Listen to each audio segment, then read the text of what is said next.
Morning. It's the 2nd of January 2025, and you find me just beside the Drumochter pass on the A9, and I'm going to do two of the Munros to the east of the Drumochter pass, which are, as you can see, covered in a lot of snow. It's not too deep, so fingers crossed it shouldn't be too bad, but I've got the ice axe, crampons, all the gear. It's just down there, just taking it off while grabbing the camera. So the light this morning is gorgeous. Look over to the west Drumochter Munros.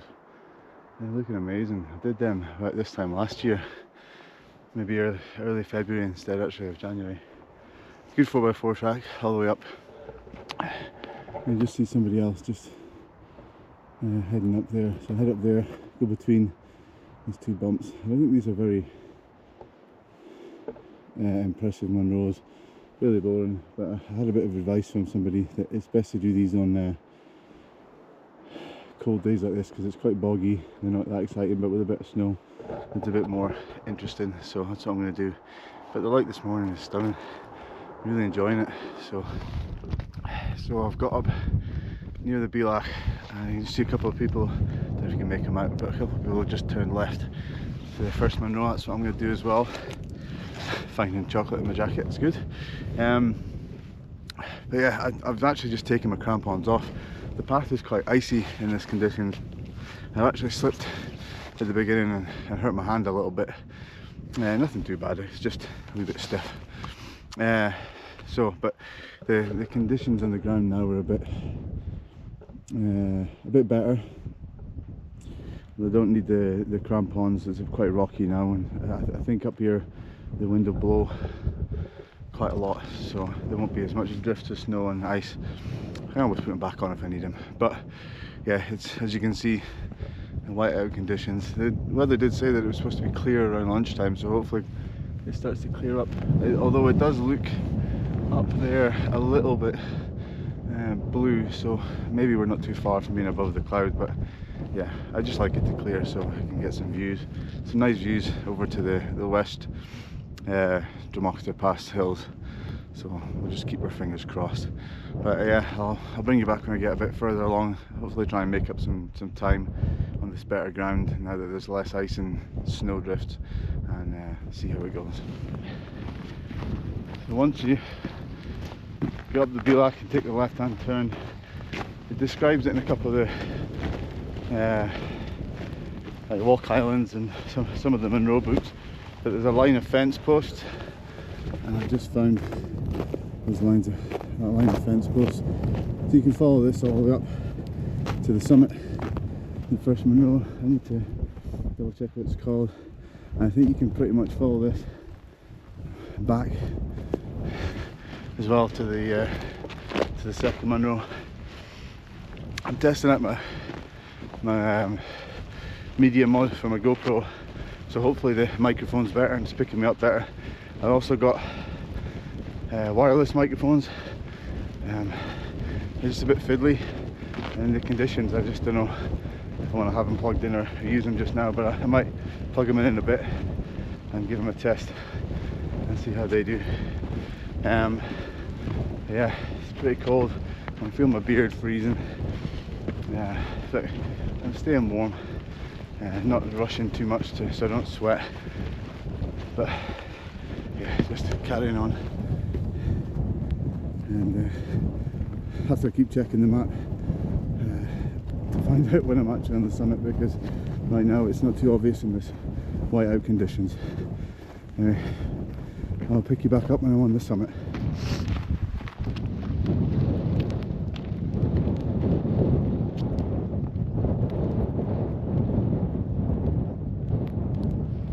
So I think that's me nearly at the top. I hope you can hear me, but turning around, there's the, I think that's the summit, Carn. Oh, lovely views from the top today. Very wintry. I think my beard is frozen, feels frozen.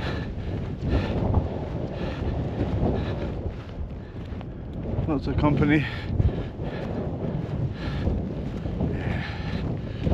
outside the summit.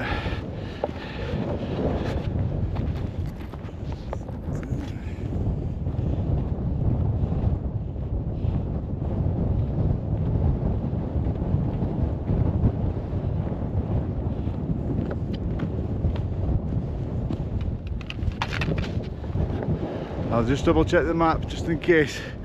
I don't want to be caught out and not be on the summit. So that was the summit of Carn, Caim, I think it's pronounced.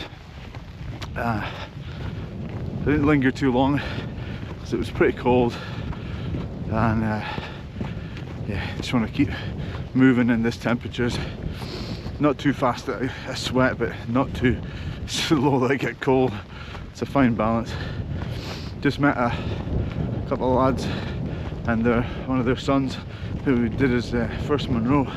What conditions to do your first Munro, and impressive. He looked about 10, 11, something like that. Cracking job. So I've got to head back the way I came, back to the Bheag between these two. Although it's not much of a Bheag because it's only about 30-40 metres lower than the summit of each Munro. So head back there, just follow these line of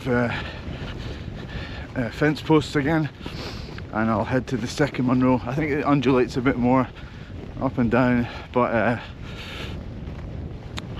yeah, get to that one and then get back to the Bheag again, retrace my steps, and back down to the car. It's fairly straightforward, these two, not too far as well from the road.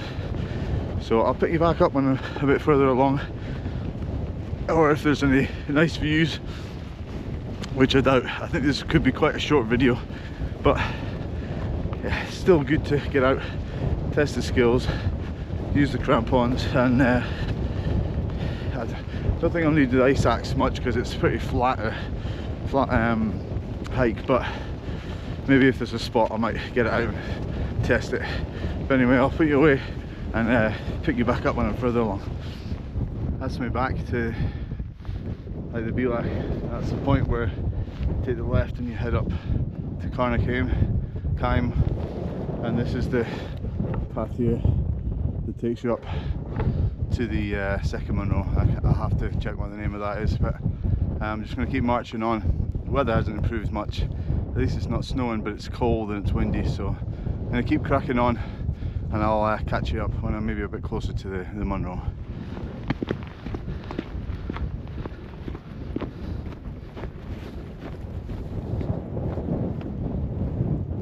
The view's starting to open up a little bit. Still not much. At least you can see some of the mountains over the other side of the A9. And a little bit further the way ahead, it's been a bit pea soup. That's the way I've come, and it's starting to get a little bit of views. It doesn't look like it, but on the camera, hopefully it comes out. But it's definitely opened up more than what it was when I did the first Munro. And this one seems to have a few more lumps and bumps. That's alright. Feels a bit more like a Munro when you're going up and down, instead of that last one which was fairly flat. But not complaining. Good to get and stretch the legs after eating all that food over Christmas and New Year. So this will be Munro 143 that I've just done, and 144. So hopefully kick-starting, reaching my goal again this year of getting past 182 Munros. The views have started to open up a lot more now. It's a lot clearer. Still some cloud around, but a lot clearer. So that's the direction, like right in the middle of the screen from where I came. I've dropped down and straight around this bit. And I think it's pretty much just a straight shot up towards the sun for the last Munro. I don't think it's that far away now. So I'm making good progress, and hopefully it won't be too long and I'll be up. I think I'll be quite quick getting back as well, and then back to the car, I only think this is going to take us maybe about 4.5, maybe 5 hours tops, so pretty quick pair of Munros, even in these conditions. But I can definitely tell that it would be boggy if it wasn't frozen, and sometimes it break through a little bit and there's some black mud underneath. So yeah, definitely glad I did these in these conditions and not in the spring or summer where it would be bog up to my shins and my knees. Anyway, I'll catch you up when I'm on the top. There we go, there's the summit of the second Munro. Actually getting some nice views out into the Cairn Gorms.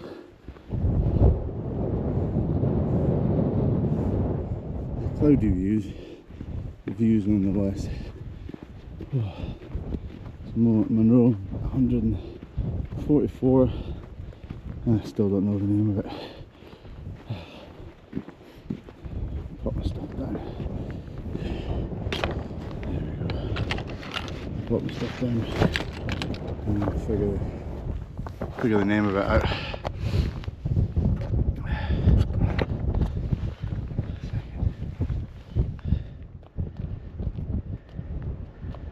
It is,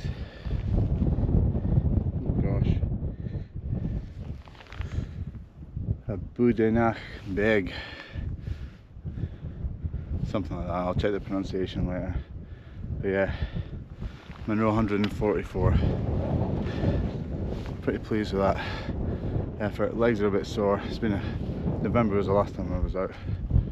Yeah, nice to get some views. There's some runners coming, so see if they'll maybe take a photo. So, there goes the mitt. I'm not sure if you can hear, but the wind has picked up, and I was going to do a bit more filming on the summit, but it was freezing and my hands were going numb. So I've changed jackets as well. Got the puffer jacket on.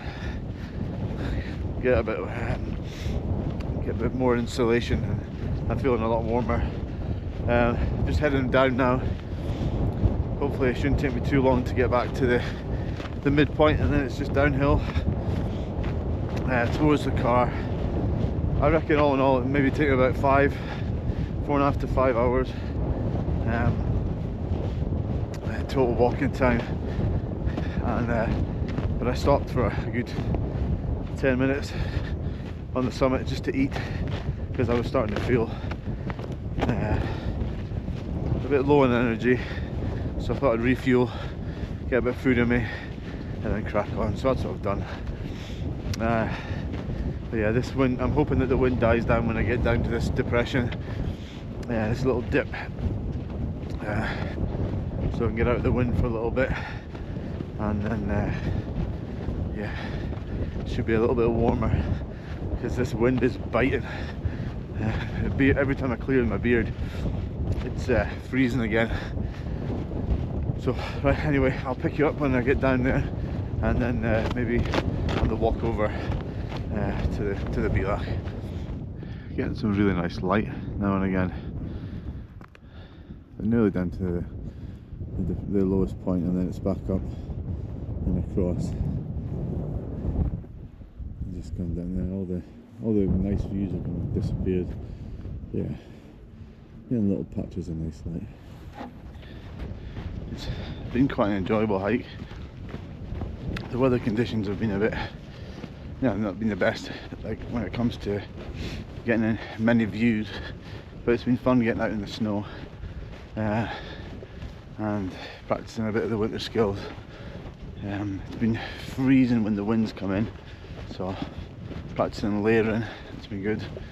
One thing I'm not good at, I feel like I'm not good at, is that I tend to sweat a lot, so I'm obviously wearing too many layers, or I've always, whenever I do any sort of exercise I sweat, but it's just trying to manage it in this temperature, because you don't want to get too sweaty, and then when you stop, your layers start to freeze and then you get colder quicker. So I just have to try and manage that a bit better. But no, it's been a very good hike. I've enjoyed it. The timing, how long it's taken, has been good as well, as I didn't want to do one that had me out all day, because I'm only doing a single day trip this trip. So I've driven up this morning, left at about 3:45 this morning, and took about 4.5 hours to get up here. Five and a bit hours of hiking, and then another 4.5 hours to get home, I'd imagine. So yeah, I didn't want to have a massive long day out, but I wanted to get a couple of Munros in. So I'm just down, well, heading down now, and that's normal. The weather starts clearing up a little bit as I'm going down. Still glaggy on the tops though. Just making my way down, enjoying the views. Not sure I'm enjoying my beard being frozen, but it's a pain to clear all the time, and then it just refreezes anyway, so just leaving it. Yeah, these views on the way down are making it worth it. It's a bit rubbish not getting any views on the top. These are very nice. Although a lot of the tops are under the cloud, still nice seeing the glen all open up, and the Drumochter Pass. I did those Munros, I think I said earlier, in February last year, early February, and camped out on them. That was a cold camp. Camping up here would be for a reason right now. Anyway, I'll pick you back up when I'm maybe down at the car, and I'll give my roundup of exactly what I thought of the hike.